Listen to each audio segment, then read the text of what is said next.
Everybody, I think it's time to probably get rolling here. A couple minutes in, let any stragglers catch up, and obviously, that this will be recorded, so anybody that tunes in late will have a link to watch it or listen to it again after. So, thank you everybody for joining us tonight. This has been something we've been looking forward to doing for a long time, and we really appreciate Chris taking the time out of his busy schedule to do this because obviously this is a hot topic. This is the most amount of people RSVP'd ever to a CountryMax webinar. So we're setting a record here tonight. So, and that's of course because of Chris. So we really appreciate that. So before we kick it off, I'm going to just quickly say that we have got a lot of CountryMax wild bird related things going on right now. So it kind of fits in really well. Obviously, we just finished wild bird feeding month, February. So we're just a couple of days late here on checking that box. But we have our Max Rewards program, which hopefully everybody is a part of. But if not, you can be a part of the Max Rewards program just by going to our website or going to any CountryMax store. We've got rewards for buying bird seed, that you can earn points towards free bird seed. You can get special pricing, which right now, of course, with bird seed prices, what they are, is a big deal. We're also running a backyard bird photo contest, which we can go to right here. That's actually running for until April 30th. So it's 2 months. So we got a lot of time left to snap photos of whatever birds are in your backyard and get prizes right here, listed right here. So that's a fun thing. And we've had a ton of good submissions already, which it's only been running for, today's the 3rd. It's only been running for 2 days and been blown away by the amount of submissions already. And then we just sent out a wild bird guide, which we're pretty proud of. We spent a lot of time putting together, and it's the second in our series of wild bird guides. There's a digital version on our website that you can go to. Again, that'll be in a link after the webinar that you'll get tomorrow. But it's just kind of a explanation of what you'll see in your backyard in upstate New York, and just kind of the basics, and seeds and mixes and all kinds of stuff that we think people really should know as a good baseline. And it's gotten a lot of positive reviews. So look for that in the email that we send after this. Before we kick it over to Chris, just quickly, there's a chat function at the top, it depends on how you're looking at this window, but there's a chat function and a question and answer here in the Zoom. So if you ask a question, either in the chat or the question and answer, I'll be monitoring it the whole time. So I'll either answer it as it comes up. If it's something that's related to CountryMax or if it's something for Chris, I will save it for later at the end, and Chris will go through everything. So without further ado, I will pass it on to Chris and we'll get started. Thank you, Brad. Great to be with you all. CountryMax, a great partner for Montezuma Audubon Center. We've collaborated on many wildlife festivals up at Montezuma Audubon Center over the years. So I was thrilled with Brad and his colleagues when they reached out to me to do this Creating Bird-Friendly Communities presentation for you this evening. Going to have about 55 minutes or so of a presentation for you, highlighting what it means to be a bird-friendly community and how we can all participate in this activity that benefits birds, other wildlife, and of course us as well. And gonna start sharing my screen now, and have to do 2 other things on my end. There. So Brad, how does that look on your end? Everything looking good? Just the main screen? Looks great. Great, thank you. Okay. All right, so folks, again, Chris Lajewski, and I'm director at Montezuma Audubon Center. And I want to clarify that is not the Montezuma National Wildlife Refuge. I want to say that up front. Montezuma Audubon Center is a it's a facility in Savannah, New York on Route 89. We're actually housed in a New York State Department of Environmental Conservation facility, and we sit on 200 acres of New York State Department of Environmental Conservation land. But that facility is managed by the National Audubon Society. We are a bird conservation nonprofit organization. And we have been up there at Montezuma Audubon Center for 15 years now. And personally, I have been there for 11 years. My first 3 years there, I was the education manager, leading birding tours, environmental education programs, and bird conservation projects. And about 3 years into my tenure there, I became center director, and I've been director for about the last 8 years. So great to be with you. Originally, I am from Pittsford, New York, just outside of Rochester. I know many of you are from Rochester. I also went to Syracuse University for my master's degree. So I kind of span the entire area that CountryMax covers in my history and my career. So great to be with you all, and look forward to presenting this and hearing your questions. There's one other thing I have to do. Move some of these around. There we go. So first, a brief overview about National Audubon Society. We are protecting birds and the places they need today and tomorrow throughout the Americas, using science, advocacy, education, and on-the-ground conservation. And Audubon state programs, nature centers, chapters, and partner organizations have an unparalleled wingspan that reaches millions of people each year to inform, inspire, unite diverse communities and conservation action. And since 1905, Audubon's vision has been a world in which people and wildlife thrive. And so we're very proud of this work that we've done now for over 115 years. Audubon has this hemispheric approach to bird conservation. Audubon's new strategies in Latin America, the Caribbean, and Canada represent a new chapter in the evolution of Audubon, in which we broaden our focus to protecting birds and the places they need over their entire life cycle. And this hemispheric approach stems from the recognition that the majority of vulnerable bird species found in the United States spend most of their lives in Canada, Latin America, and the Caribbean, which have some of the world's most biodiverse landscapes and seascapes.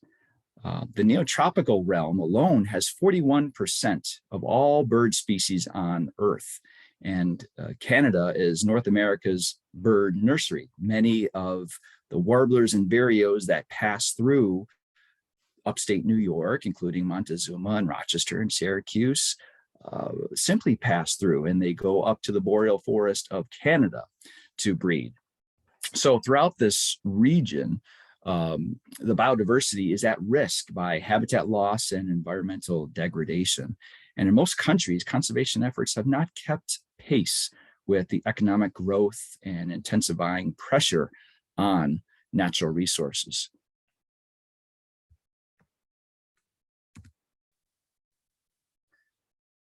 So brief, again, trend pivot now to closer to home.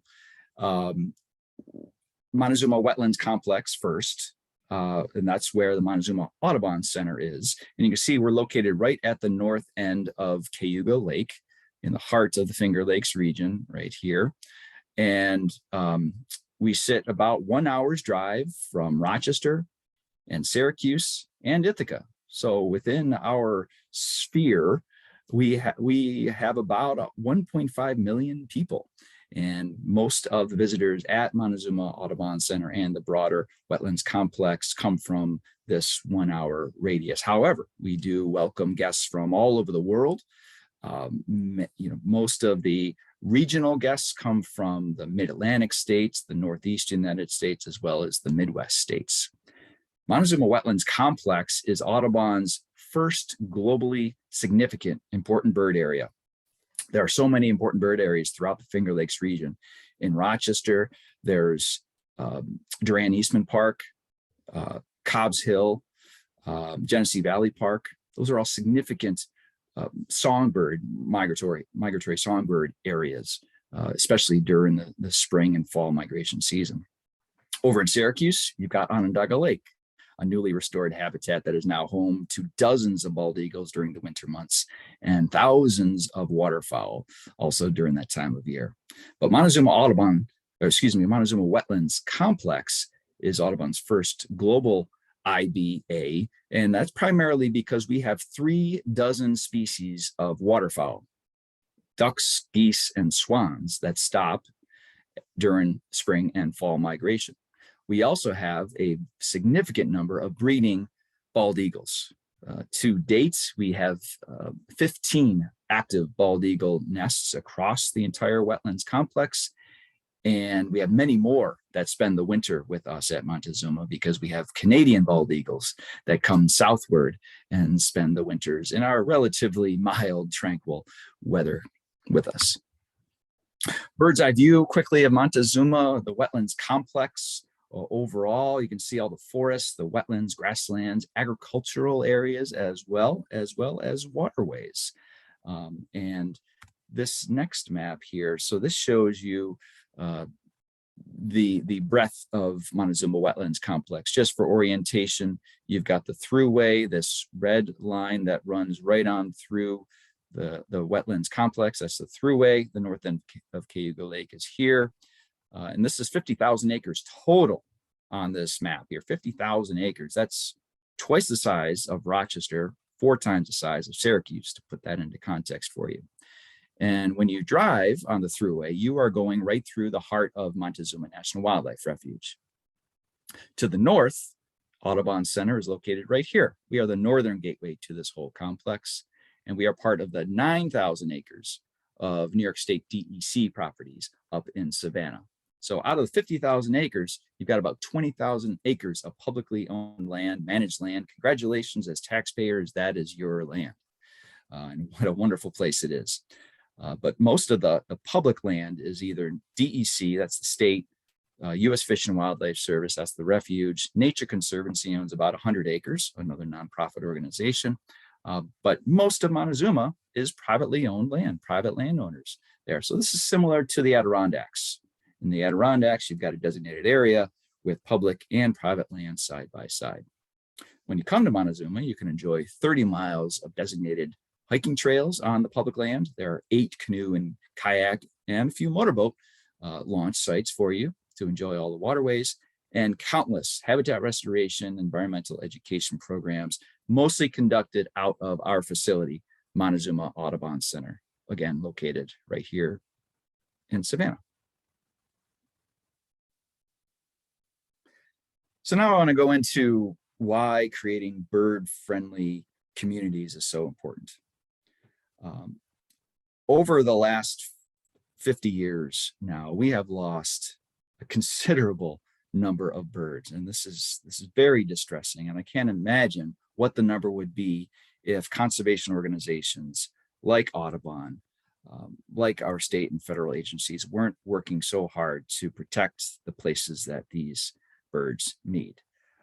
But we have lost about 3 billion with a B birds since 1970.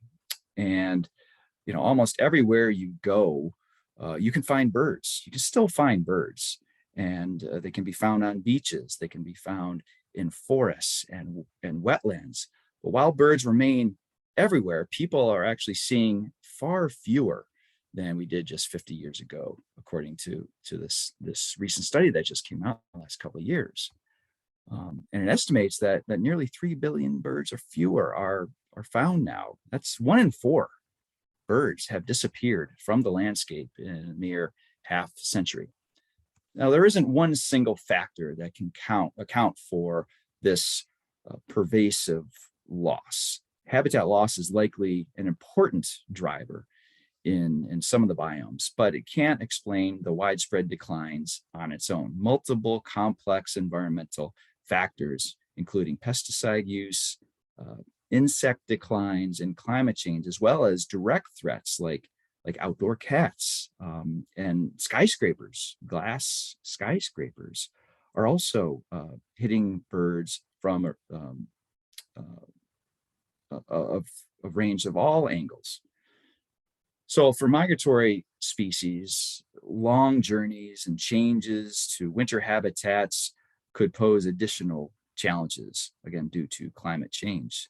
So this study itself doesn't look at the causes, but the results point to how human influences over the last 50 years have chipped away at bird populations.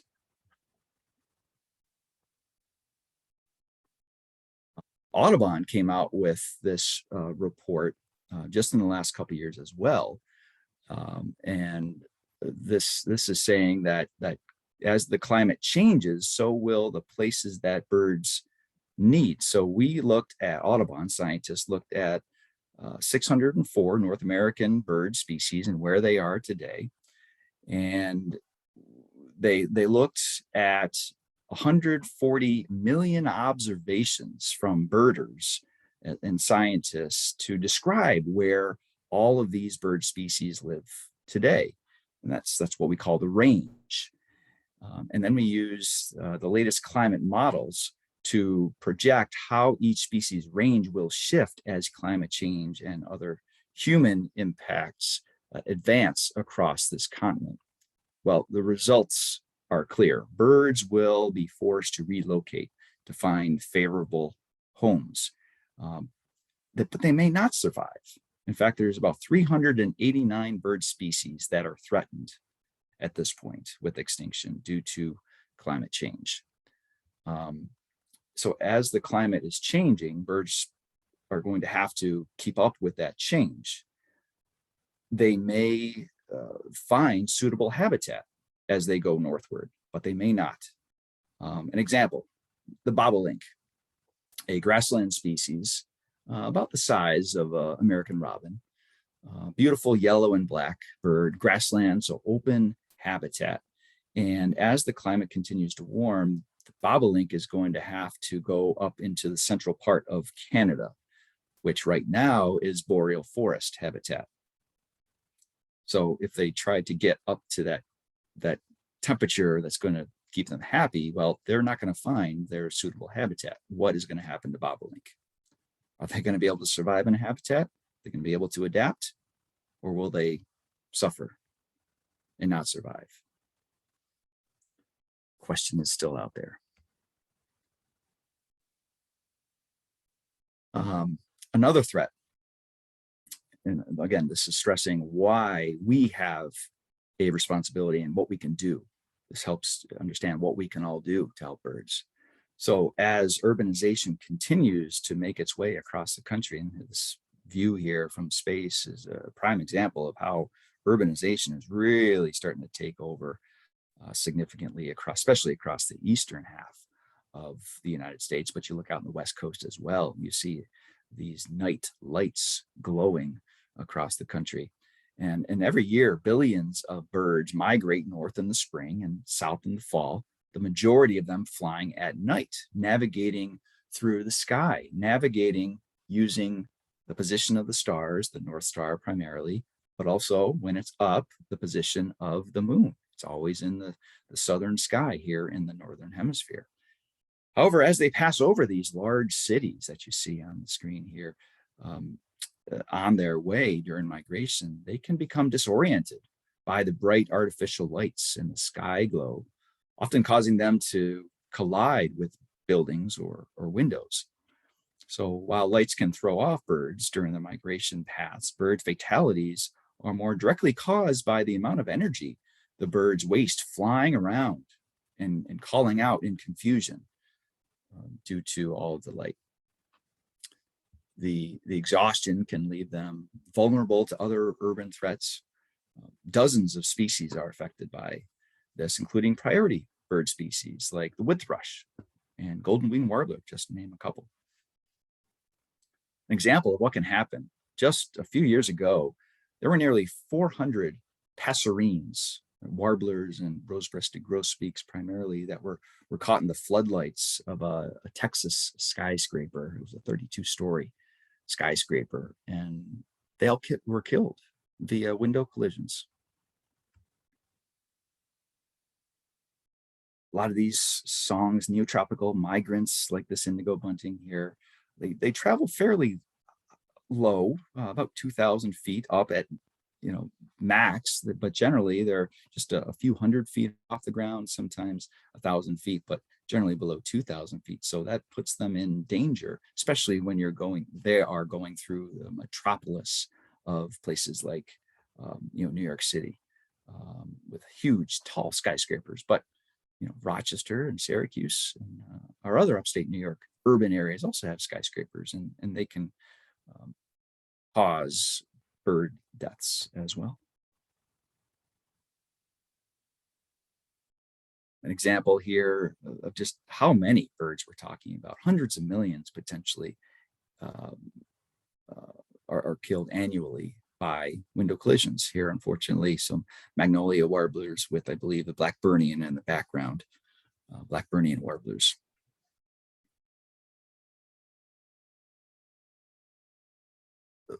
So now I've got a series of slides here quickly to go through how housing density in this country has changed the landscape since 1940. And as you're looking back in the 1940s, our country looked like this. Urban centers, especially in the eastern United States, are indicated in red. So you can see New York City prominently there in red. You can even see Rochester, Syracuse, and Buffalo is, a little bit of orange there. But green indicates really no housing. Dark green, no housing. A little bit of development and housing as you get into the yellow colors here on the map, and orange and red, that's urban, really urban areas, cities. So moving ahead here, you can watch how things have changed. So decade by decade, still relatively consolidated urban areas in the 1950s. 1960, urban areas have spilled out into the surrounding landscape a little bit more. 1970 here, mowing down more and more essential habitat for birds, other wildlife. 1980 here, we're converting millions of acres to an urban landscape, into more housing developments. 1990, urban sprawl. 2000 now. As 2010 and beyond, you can see now that within this past decade, really the eastern half of the country has seen tremendous increase in housing densities. Projecting a little bit ahead here as we go in the next 10 years from now, it's just going to continue if planning doesn't rein in this development and spread. We've already lost a staggering 150 million acres of ecologically productive land to urban sprawl. 43% or so developed into suburban urban matrix, another 52% converted to agricultural fields. We are having an impact. And when you look in detail at urban sprawl and what neighborhoods really are creating here, we've got sterile lawns. Lawn really is a biological desert. There aren't too many birds or wildlife that thrive just on grass. A lot of cases, you've got ornamental plants, exotic, sometimes invasive species growing in these neighborhoods. A lot of cases, pesticides are used or overusing fertilizers as well. We talked about the walls of glass with those skyscrapers before, and potentially predators. Cats kill billions of birds every year. I love cats. I'm not saying anything bad against cats. It's just they can cause a lot of deaths to birds. And when we're closer to home here, even now, so looking at New York State, 63% of the land in New York State is privately owned. So here's an opportunity now, right? Acts of compassion can lead to bird-friendly communities. And I'm going to focus now the rest of this presentation on 3 components. Native plants.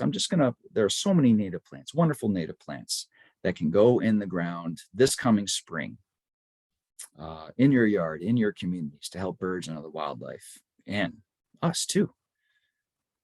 I'm going to talk about lights out and creating a safer passage for birds during migration, which is just about ready to get underway. Then I want to talk a little bit about avian architecture and what that means in terms of providing good homes for birds in our backyards and communities.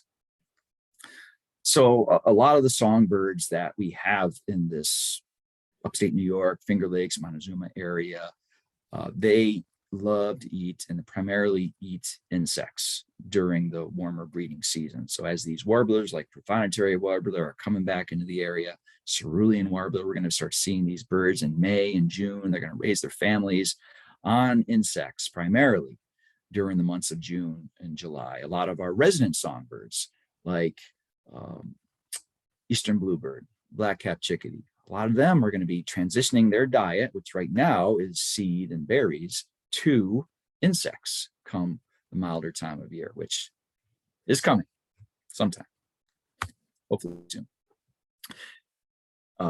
So what plants are best for birds? Well, the message is quite simple. Choose the best plants for birds when you landscape your outdoor space, while remembering to select plants that still meet their preferred growing conditions. So here's a list of some trees. If you're talking about if you're interested in trees, maybe you've got ash trees that are dying in your backyard. I've got them in my backyard, unfortunately. And I'm going to be thinking about replanting. Oaks is your number one bet. Red oak, white oak, black oak, really can't go wrong. Just depends on how moist your soil is. You've got some drier conditions, go with the red oak. If you're kind of moderate to moist conditions, the white oaks will do quite well. Willow, cherry, birch will all attract caterpillars, insects, and therefore the birds are going to benefit from that. So just some of the top tree species if you're looking for birds, trees for birds. I'm going to show you now some of the plants, some shrubs, as well as some wildflowers that you could be planting this spring. And I also want to highlight at this point that Audubon has created a Plants for Birds database. You're going to get this link tomorrow when you get a copy of this presentation. Check out Plants for Birds. You can type in your zip code and you will get a list of hundreds of native plants for your area. And you will also be able to see what birds are going to benefit from those species. So it's a great online tool that Audubon has created for you. First, I want to highlight this species here, the winterberry holly. It's a shrub. We've got it at Montezuma Audubon Center. It's a beautiful perennial, and it can grow 6 to 10 feet or so. Usually has this purplish green foliage that turns darker color, and then the leaves will drop after the first frost.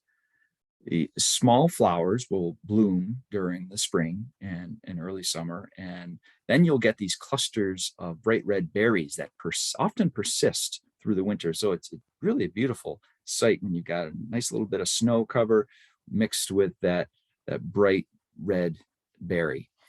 And those berries are eaten by many of our native birds, including eastern bluebird. So this holly, it technically is a holly, can survive in a variety of conditions, growing in everything from full sun to shade, dry to wet, sandy to clay soil. So it really adapted quite well to a variety of habitats. And you can attract wood warblers, sparrows, woodpeckers, cardinals, and rose-breasted grosbeaks by planting winterberry. Serviceberry, this is a fun one. Again, we've got this right in the front, right at the main entrance of Montezuma Audubon Center, one on each side of the entrance. And this is a I think of it as a large tree, but you can prune it, excuse me, a large shrub, but you can prune it back to a very manageable 6 foot tall or even shorter, 3 foot high shrub. But if left to grow kind of out away from a building or your foundation, it could grow 15 to 25 feet. So more like a small tree. And it blooms and it fruits in early summer, producing white flowers. And then that's followed by red, purple, and blackish colored berries. It's easy to grow, does well in full shade,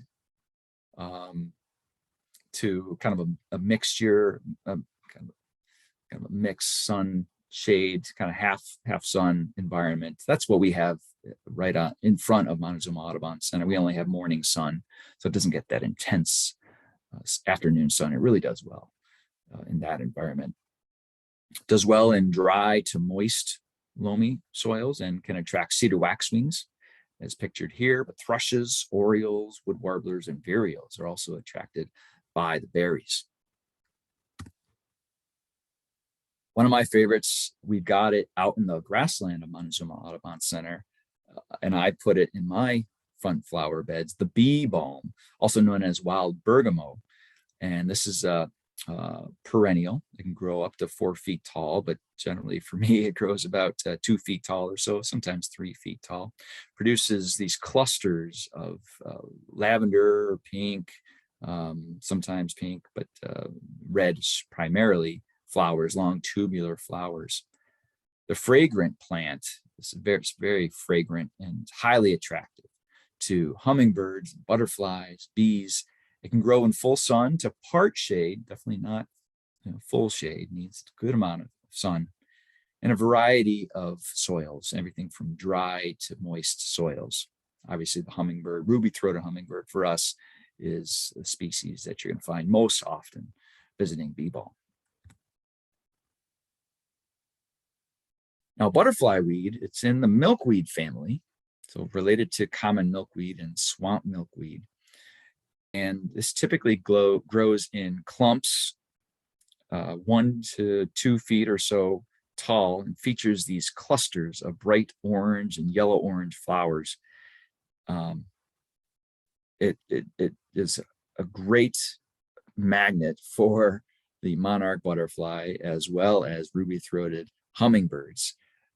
And it is, again, in the milkweed family. So it gets in the late summer, early fall, those fairly long but narrow pods, seed pods that will open up as the fall season progresses. And then once you get about October and November, then those pods really dry out, open up, and those parachutes will take the seed away and blow them away. That's how they propagate. These really do well in sandy soils, well-drained sandy soils. So perfect for attracting orioles, finches, and of course, ruby-throated hummingbirds. There are quite a few viburnum bushes out there. Maple leaf viburnum is one perennial deciduous shrub that can reach 4 to 6 feet in height. And it grows these green maple-like leaves that turn a really attractive purplish pink color in the fall. There are clusters of small white flowers that bloom from April through August. And berries are typically here, this kind of a purplish, bluish color. Does really well in full sun to shade, and a variety of soils from dry to moist soils, sandy soils, and even clay soils. It does a great job of attracting birds, butterflies, bees, and other nectar insects. Another one that I put in my front flower bed, the cardinal flower. I did a little bit of restoration out there, and I removed some of the lawn space and transformed it into a little native flower bed. And each year I just eat away at the lawn a little bit more, make it native gardens, and birds and other wildlife are responding to it. It's fun to see this all happening. And the cardinal flower is it's a perennial, can grow, for me, it's growing 2 to 3 feet or so in height in more of a natural setting, a really moist setting, more like a swamp setting, yeah, I've seen it grow 4 to even 6 feet tall in some cases. And so from midsummer through fall, it produces these red showy flowers, great for, again, attracting ruby-throated hummingbirds. I've got it in a mostly, or I should say it's a partially shaded habitat right now, but it can also do well in full sun. Flowering dogwood is a perennial deciduous tree. It typically grows 15 feet or so in height. I used to live down in the Washington, D.C. area, where these are much more common and grow a little bit more robustly and much more taller. So could be more like 25 feet down in a slightly warmer habitat, but 15 feet primarily for us. These white flowers, large white flowers, give way to bluish black fruits on red stalks that mature during the late summer months. This plant typically does well in partial shade, cool, moist, but well-drained soils, but possibly could tolerate some poor soils and clay soils. Attracts a lot of our vireos and wood warblers. Northern mockingbirds will go after those berries, as well as the rose-breasted grosbeaks. High bush blueberry. When you think of blueberry, you might think of smaller bushes. Well, this is what we call the high bush blueberry, a perennial shrub, grow anywhere from 6 to 12 feet in height. And foliage is an attractive reddish green color during the spring before turning this blue-green in the summer, and then even a red, orange, and yellow purple in the fall. Produces clusters of white and pink bell-shaped flowers. And then, of course, you get the blue fruits by late July and into mid-August. The shrub is adapted to a lot of different environments, growing in full sun to shade, dry to wet soils, and attracts a variety of wildlife, birds and mammals that enjoy the berries, as well as browsers.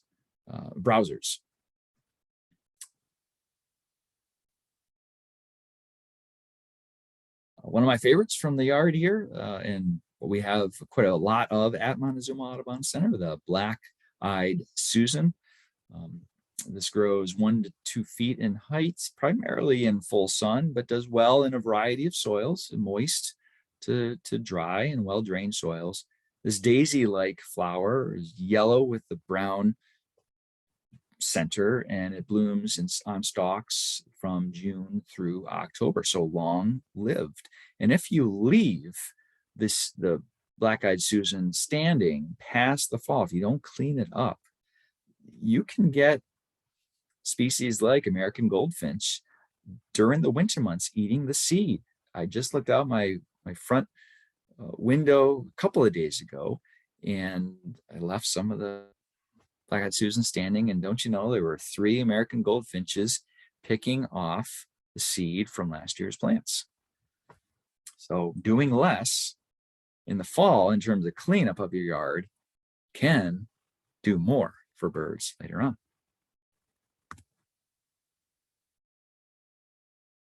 So one more here I wanted to highlight, and again, from my yard, personal experience, this really does well. We also have this at Montezuma Audubon Center, the black choke berry, a nice deciduous spreading shrub that typically grows 3 to 6 feet in height. There are clusters of white, showy flowers that give way to a really dark purple berry.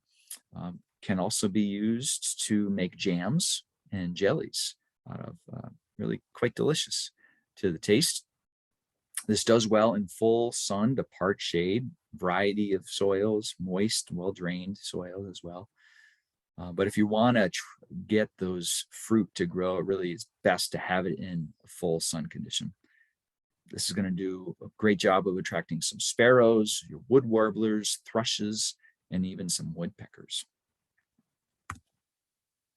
So those are just some some native plants that do well in our climate here in upstate New York, in the Montezuma area, Finger Lakes region. Um, and everyone can have a native plant in their life, in their yard.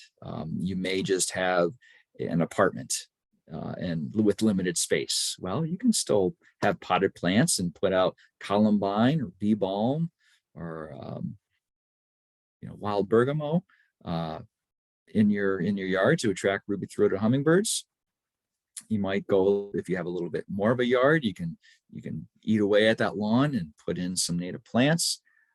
You can also really make it an elaborate landscape in your yard, depending on how much space you have. So we can all play a role here.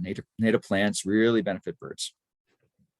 I want to go now into what lights out means and get you thinking about this a little bit, and how turning off your lights will benefit birds during migration season. So Audubon has this lights out campaign. We're partnering with many cities across the country to encourage them to turn off lights during the heart of migration season. Again, I explained why this is important earlier, but the strategy is simple. It's convincing building owners, managers to turn off excess lighting during the months when birds are migrating and flying overhead. And we help to provide them with safe passage between their nesting and their wintering grounds. So a lot of these songbirds are migrating from Central and South America, which is some 3,000, 4,000 miles to the south of us. They might just be stopping here in this Finger Lakes region, or they may be breeding with us. But it's important just not to confuse them by adding light to the sky. They need to be able to decipher where is that North Star and where is that moon in the sky. And that's how they navigate at night, among other things. But they also have magnetic minerals in their head that helps orient them to the Earth's magnetic field and gets them going north in the spring and south again come fall. So really the key times are coming up here soon. When do most of the birds travel? Spring, they're coming north. We're coming up on that time frame here from mid-March to early part of June. In fall, which really starts in late summer, you're talking middle of August to the end of October when most of the migration happens. Now, why is this important? What are we going to get out of this? Well, it's going to save birds. We're going to have 80% fewer bird strikes potentially if we get people working together in cities buying into this and helping us blaze the trail for birds, make it a darker path for birds. But by turning off lights, you're saving energy. Saving energy means you're saving money. Very important. We're reducing CO2 emissions. CO2, carbon dioxide, of course, adding to climate change, warming our planet. Also, you're improving your night sky conditions. I remember times growing up when we'd be out in the front yard and looking up at the sky, and the Perseids meteor shower would be taking place in August. We see wonderful, meteors flying across the sky, or want to see a nice bright moon in the sky, or one of our planets in the solar system. All benefits of a lights out campaign. Now I want to go into some architecture. What can you do in your backyard, in your communities, to create some structures or just create a more natural environment for birds? Well, many bird species, as we've talked about, the loss of natural places suitable for nesting has contributed to population declines. Artificial structures, though, such as nesting boxes and burrows and platforms and debris piles, brush piles, and roosting towers can make a real difference. So first, I want to highlight the species here, the chimney swift. Old hollow trees were the favored roosts for the chimney swifts. Now, it's still too early in the season to have this bird, but we're going to have more of these as we go into May and June and the rest of the summer season. Chimney swifts, they look a lot like tree swallows and other swallows, but a little bit smaller. And with human settlement, fireplace chimneys became a suitable habitat for these swifts as trees were cut down and those old hollow trees were wiped off of the landscape. But the other thing that some people are doing is they're capping chimneys or not putting chimneys at all in their homes. And so that has led to continued decline of the chimney swift. So you could, if you're thinking about capping your chimney, you could not cap your chimney. That provides a potentially suitable habitat for the chimney swift. But also by constructing a chimney swift tower, you can also save habitat for this species.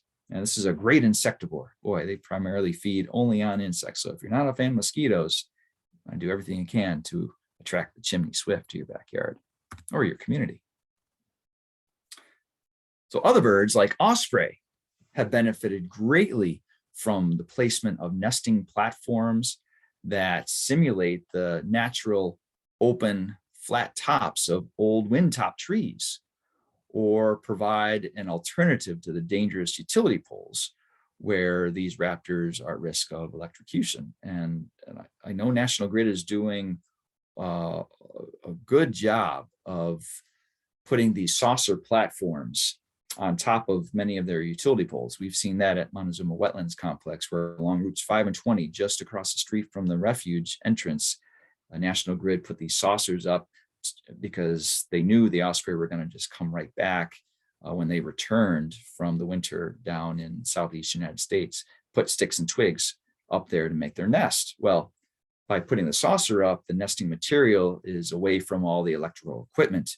This is going to help National Grid in the long run. They're going to lessen the impact on their equipment, but there's also less of a chance that there's going to be an electrocution of the birds, either adults or chicks in the nest, which does happen. That is a real thing. And so really happy at how the osprey have reacted to these saucer platforms at Montezuma. Most of those saucer platforms were used last year. So it'll be fun to see them back, the osprey back at Montezuma Wetlands Complex. And they will be returning over the next month or so. Usually by late March, early April, the osprey start to return back to the upstate New York area. Eastern bluebird boxes are also a great way to attract birds to your backyard. They may not be used by bluebirds. They could be used by one of our other cavity nesters, woodpeckers, black-capped chickadees, white-breasted nuthatch, tufted titmice. House wren is another one that could be attracted by a bluebird box. Typically, though, if you do put up a box, I recommend you put 2 up. That way, you can have 2 different species.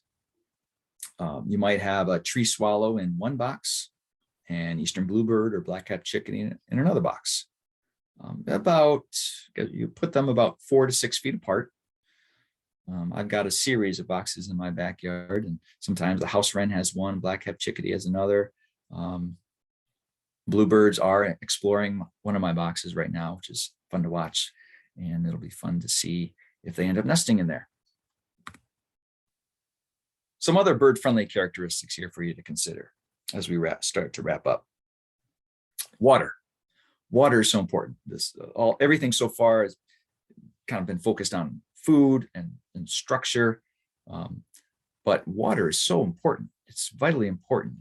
And so birds rely on water for drinking and grooming, staying cool during the summer months.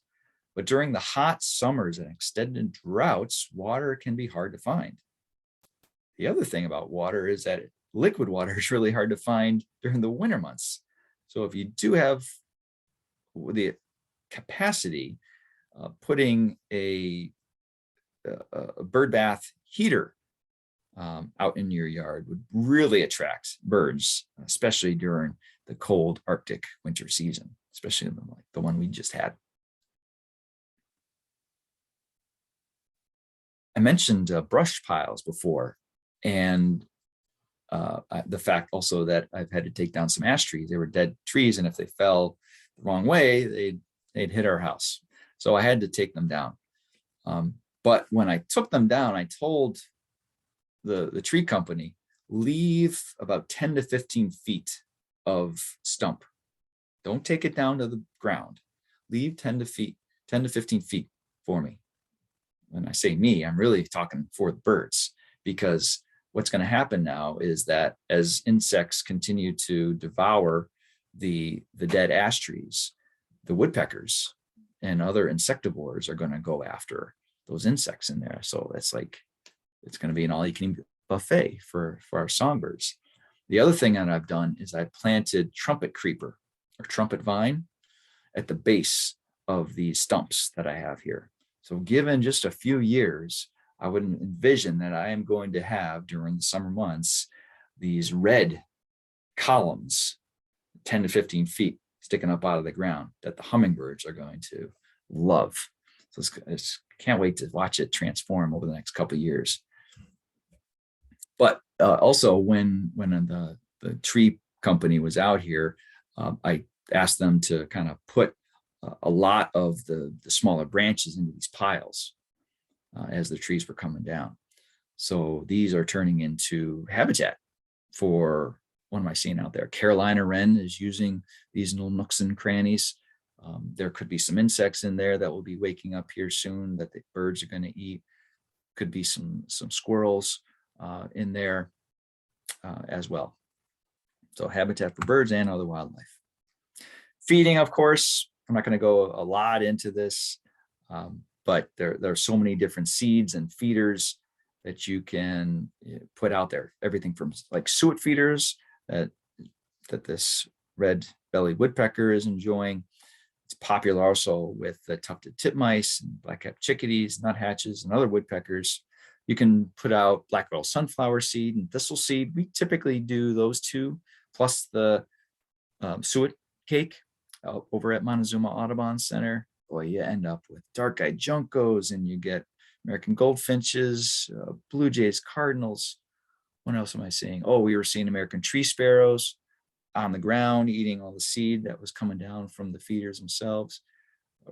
Mourning doves have been very active. So we're going to feed, certainly going to feed right on through April, typically. And then we take down our feeders just because at that point, most or a lot of the vegetation is starting to grow and there's a lot more food for birds. They're not relying as much on feeders at that point. So from spring, mid-spring, right on through summer, we take down our feeders. You certainly can keep your feeders up if you want. Just don't expect to see the same amount of activity that you may have seen during the winter season. Other things you can do. What else can you do? You can participate in community science activities.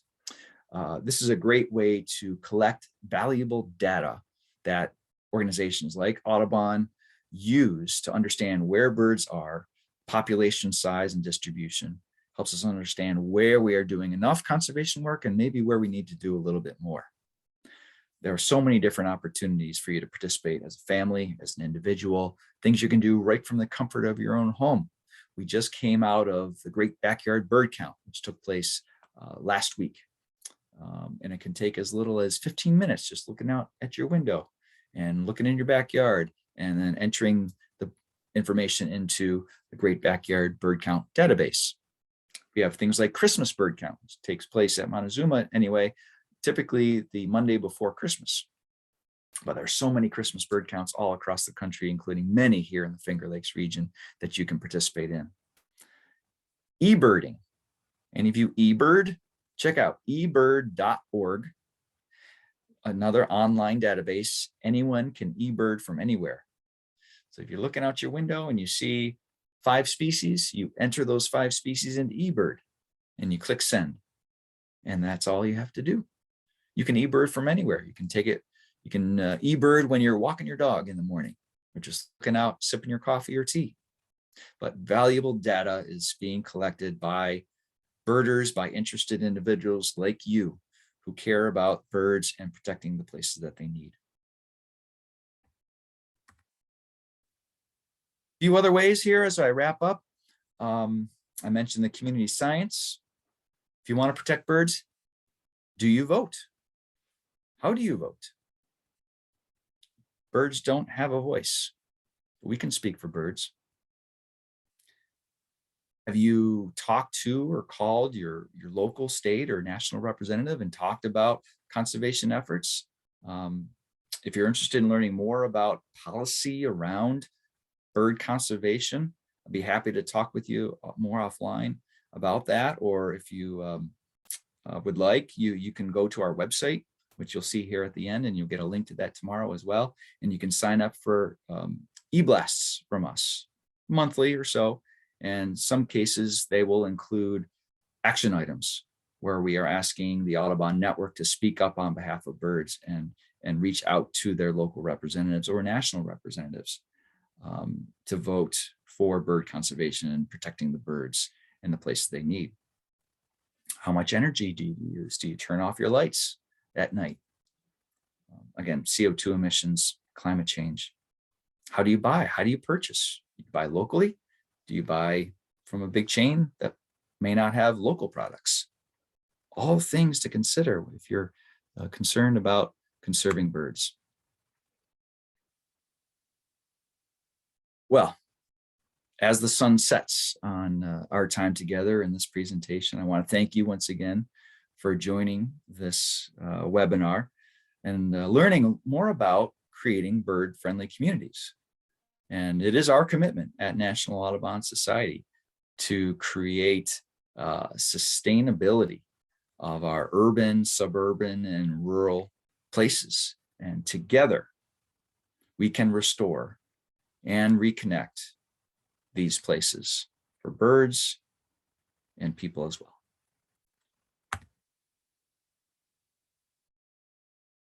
Well, thank you once again. Here's my contact information if you have any questions, follow up.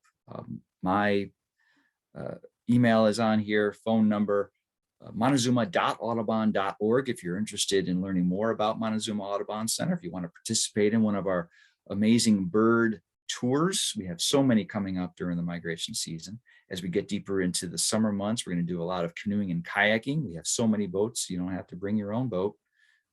You can rent one from us. We just came off of a very, very busy snowshoeing season. Great snowshoeing weather for us this winter. And so countless opportunities for you to participate with us at Montezuma. I also threw in our Onondaga Lake Conservation Corps website, the OLCC, for those of you in the Finger Lakes region or Syracuse that might be interested in participating in Audubon programming. There's another website for you to check out. So thank you once again. Happy to take any questions that you have. Thanks. Thank you, Chris. That was, it's one of those things that people don't always think about, building the habitat in their backyard, not just, feeding birds and being able to naturally attract. And it is actually something we've talked about this year at CountryMax, bringing in more of, calling out in our nursery yards, the types of plants that do attract, native plants that do attract, birds into your backyard. So as far as questions go, we actually only really had one, other than a bunch of compliments on people saying thank you to you for a great seminar. We had one question that was from Maria, asking if we'd be able to find out when migration seasons are for which birds, which obviously is a giant question and is great I'm question. assuming looking for just some, of the main local birds, but. Yeah. And really there are several phases to bird conservation. So we get this question a lot. I think it was Maria, you said, that asked that question. Yes. Yep. Thank you, Maria, for asking that. That's a very good question. It's complicated. I'm going to distill it for you. We are getting into now the waterfowl migration. The waterfowl are birds like ducks and geese and swans. Again, we'll have about 36 species of them migrating through this Finger Lakes region over the next month and a half. They come through first because they are closest to us. They were wintering down in the mid-Atlantic states like the Chesapeake Bay and Delaware Bay. They may have gone down to the Carolinas or as far north maybe as New Jersey, but they're fairly close. And so they're going to take advantage of the southerly winds that are going to start to blow. It looks like Sunday is going to be a really warm day with some strong southerly winds. I think birds are going to be on the move in significant numbers on Sunday. Now it's supposed to get cold again after that, but Sunday is going to get things moving even more. So after the waterfowl move through and the peak of the waterfowl, if you want to come to Montezuma and just be wowed and see hundreds of thousands of birds in the sky and on the marshes, it's looking like mid to late March is going to be the time. Sometimes we already have like reached peak, but with kind of winter hanging on tightly this year, it wasn't an early spring migration. So waterfowl will continue to come into our area.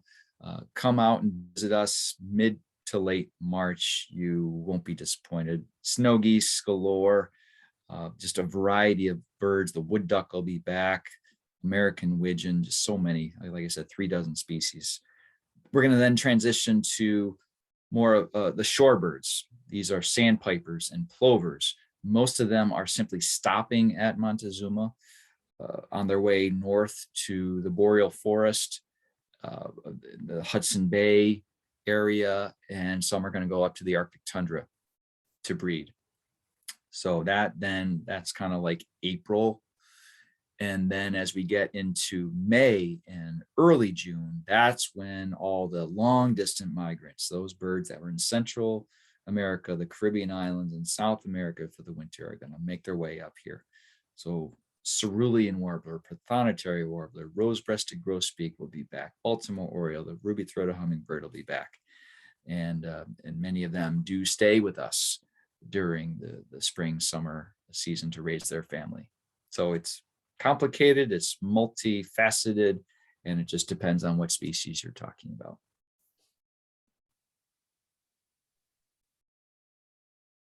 One more just came in. Great. Tips for discouraging house sparrows from nesting in other species' nest boxes. Yeah. One of the reasons why we recommend 2 boxes is so that one box could potentially be used by a house sparrow. That's an invasive species. If as long as house sparrow has access to one box, they will typically allow another species, probably a native, to nest in the nearby box. That could be eastern bluebird, black-capped chickadee, woodpecker, or another one. Doesn't always work out that way because house sparrows are very aggressive. And because house sparrows are not native, they're not protected by our conservation laws. It is technically illegal to remove a nest of a native bird from a box, from, on top of one of your outdoor lights. So technically they're protected. All parts of the bird, including their nest, are protected, but the house sparrows are not. So you can remove a house sparrow nest from a box if you choose. That is a legal activity.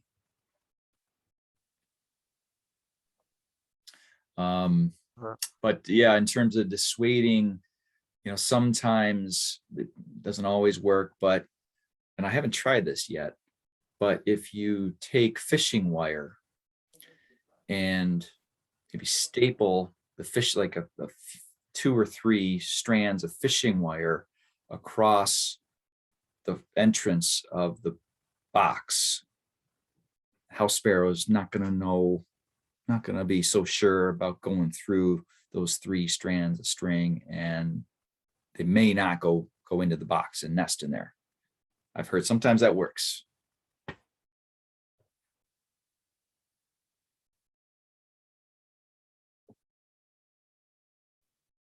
All right, a couple more coming in here. Great. Do porch lights and garage lights, do they rise to the level of being considered light pollution enough to throw off birds and their migration? Well, when you're talking about a village, a town, and everyone has lights on at night, you piece it all together, and that's a significant amount of light. One light probably isn't going to do much, but if you're talking everyone in town, everyone in the village, everyone in the city turning their lights on, that has a significant impact. So that's why we're working with cities and city managers and building managers in these urban areas to encourage them to turn off lights during the critical migration period. I know safety can be an issue. We understand that, and lights on will potentially keep you and your family safe. I understand that. But if you can, we encourage you to turn off lights. I typically turn off my light, 9 o'clock or so at night, because I want to help birds out.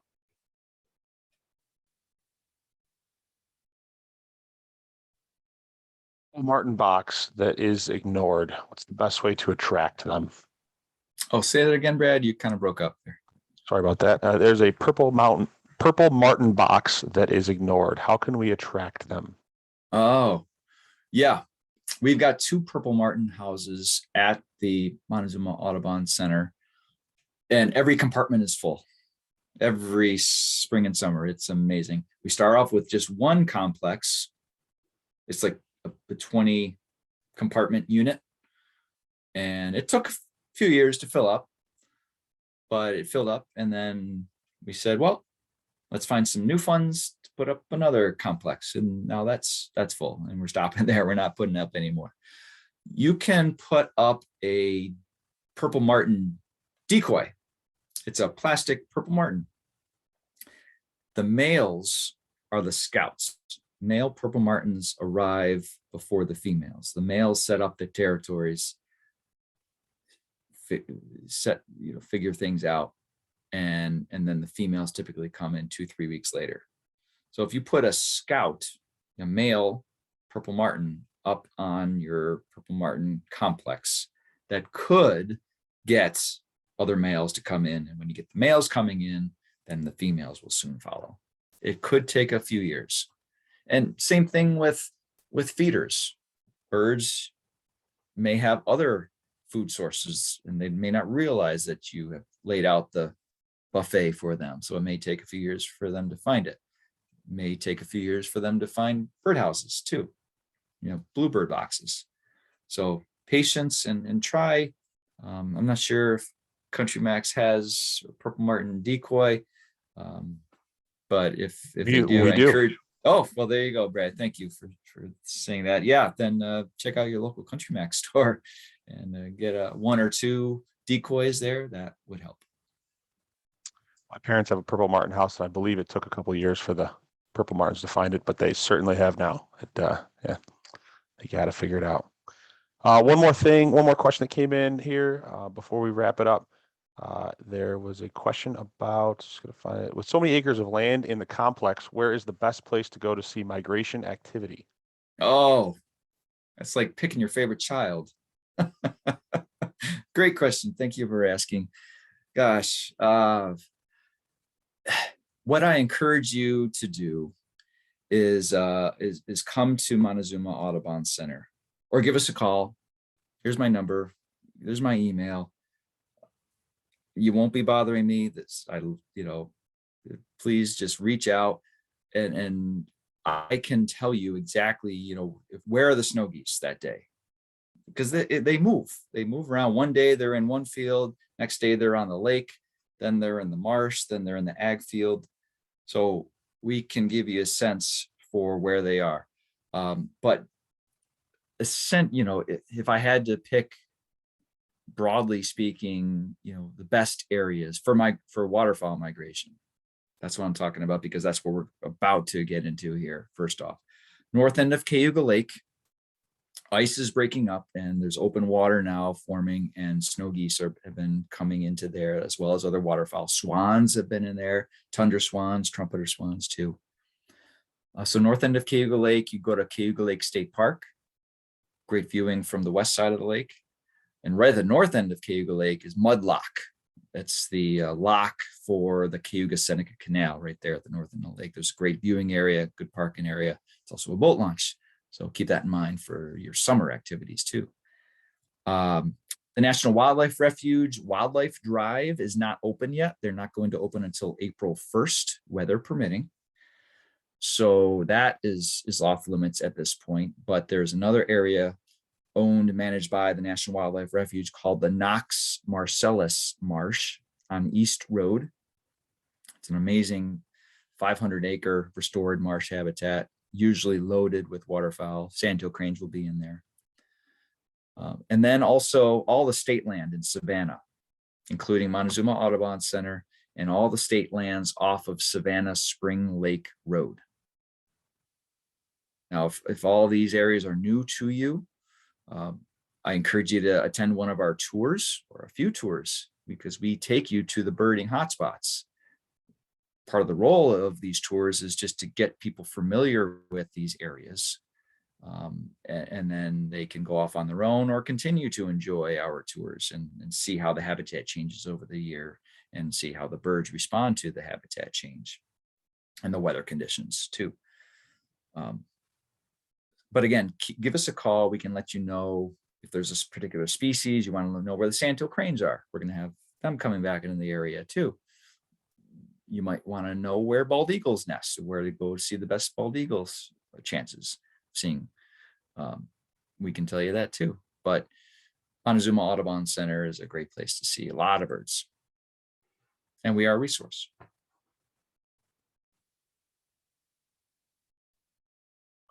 Okay, I think we have reached the end. I appreciate everything, Chris. This has been awesome. We really unique information that I haven't heard gathered all in one place before, for sure. And I'm sure that I'm not alone in that. Thank you to everyone who attended, and keep an eye out tomorrow for an email from CountryMax on a wrap up of this whole seminar. We'll have a link to the recording of this. We'll have a bunch of links that Chris has sent to send you to the Montezuma Audubon assets. We'll have all of the links that I talked about earlier in the beginning. And of course, you can also respond to that email and with any questions. And if it's for Chris, we'll make sure to get it to him. And if not, we'll be able to answer them as well. So thank you very much, everybody, and have a great night. Thank you.